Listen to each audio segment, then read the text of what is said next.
Hello and welcome to this, the first in a series of videos following me round the country as I take part in the Round Britain Rally. What's the Round Britain Rally? What am I up to?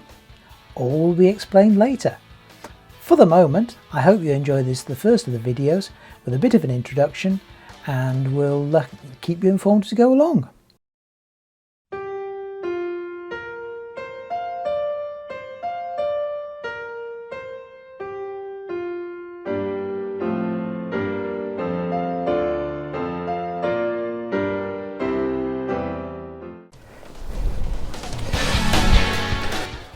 Good morning everyone, now then, how do? So today you find me on my way to the Round Britain Rally ARSE. That's Annual Rally Start Event. The start event is this year in Leicester. It's usually somewhere in the Midlands, and we shall be getting 3, hopefully, Round Britain Rally points on the way there. So starting off just outside Scarborough, I've got to go down towards South Yorkshire, down to Hatfield Colliery, and then we're going to Wymondham Mill, and then on the way back we shall call in at one of the Lincolnshire places at Kirby Lindsey. So about a 300-mile day, should be good fun, and we'll take you along for the ride. I have to say, a lot of the riding is going to be long and boring on the motorway, so I will probably use cameras for a little bit and then I'll turn you off and you can catch up with the interesting bits. Hope you enjoy this and we'll see you soon. So a little bit of the backstory of a Round Britain Rally, or RBR as it's known. It was first set up by a guy called Tim Stevens of the Norton Owners Club. He had a list of landmarks which included castles, lighthouses, windmills, ancient monuments, follies and some remote pubs. Unfortunately, this failed in the 1970s due to spiralling fuel costs. In 1993 it was resurrected and has been going ever since, and it's looked after by a crack team headed by David Hancock. Every year Dave and his team produce a list of landmarks, at least one for every mainland county in Britain, more in bigger counties, and that list usually runs to about 80-85 landmarks. Then you decide which landmark you want to ride your bike to, and then you take a photograph of the landmark and your bike, and at the end of the year you send in all your pictures to Dave, who grades them and tells you how well or badly you've done. The riding year is approximately between the 1st of April and the 31st of October. The approximate is because it does depend a little bit on when Easter is. If you do want to have a go at this, do be warned, it is addictive.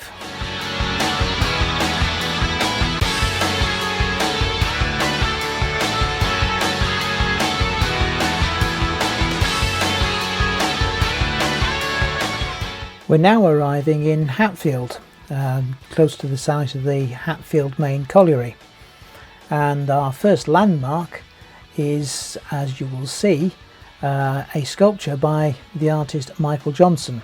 It consists of half a pit head winding wheel with some laser cut contin steel, giving a negative space image of a miner inside a miner's lamp, flanked by a quarter circle of steel with inscriptions. According to the artist, the image represents the missing miner.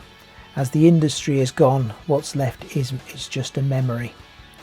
There are also 2 plaques, one to the ambulance men of Hatfield main colliery, and it's, I won't use the word celebrate, it commemorates the occasion when a cage crashed in the mine, and this was on the 12th of December 1939.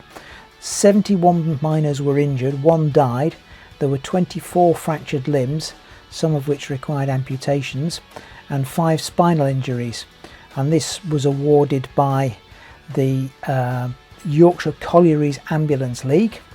The right hand plaque is to a miner, Freddie Matthews, who was killed on a picket line on the 3rd of February 1972. The main monument is dedicated to those killed at the pit or who have died of industrial disease. This mine started in 1921 and closed in 2015. although if you look at various sources they will give different dates going back to 1911, I believe. One of the glories of the Round Britain Rally is that when you do get to places, you quite often find there's something else equally of note. And I've just noticed on the side of this miners club this lovely illustration. Isn't it beautiful?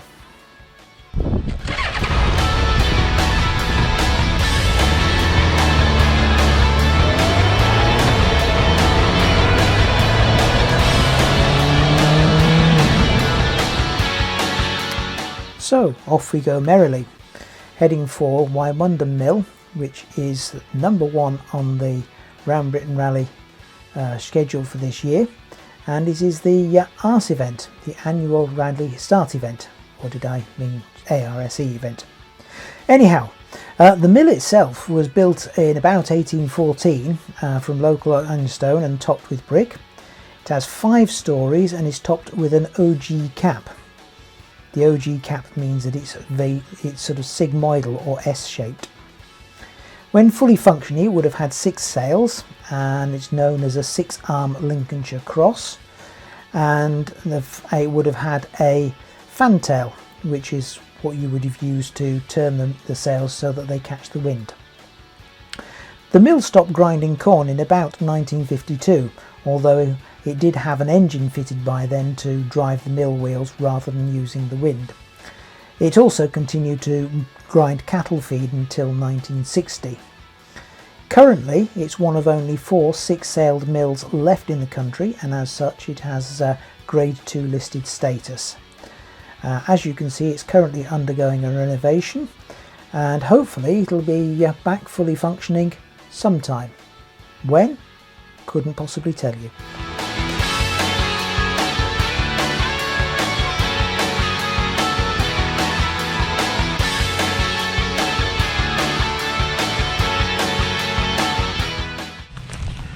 Right, so we are now at the ARSE event, or the annual rally start event, which today is there at the Wymondham Windmill. And as you can see, there's been a reasonable collection of bikes.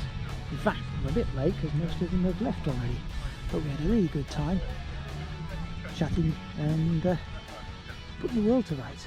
So there you go, ARSE event done.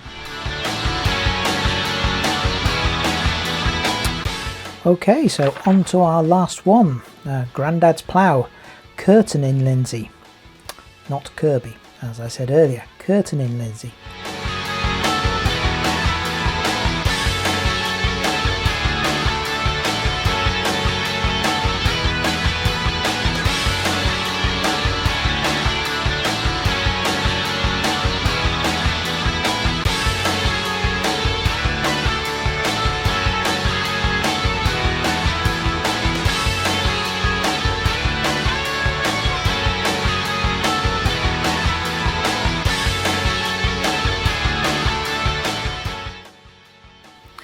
This was officially unveiled on the 12th of June 2021, and it's a statue showing an old man walking behind an old-fashioned plough. It's in memory of Henry and Fred Clark, and it was created and designed by Tony Bartlett of Traingate, Curtain in Lindsay. On one side of the plinth it reads Churchiton, which was the original Saxon name for Curtain in Lindsay and means important town with a church. The plaques on the side were created by Jason Threadgold, funeral directors, and other people who were helped were Jonathan Fallas with building work, Mick Holmes, the metal work, Peter Yallop, paint and equipment. The plough was donated by John Barber. The actual ploughman was created by James Sutton of Harpswell, from Corton Steel and Mild Steel. There is a dedication on the end which is also very nice. The dedication is to all past and present workers who farm the land in and around Curtain in Lindsay, and it says, "When one eats, one should not forget those who till the fields." Sound advice. That's it now. End of today. I shall make my way home. hope you've enjoyed this video. If you have, consider doing all the usual things: thumbs up, subscribe, ring bell, all of that. There will be more, because I'm intending to do videos for all the trips I made during the Round Britain Rally this year. So hopefully I'll see you again soon. Bye for now.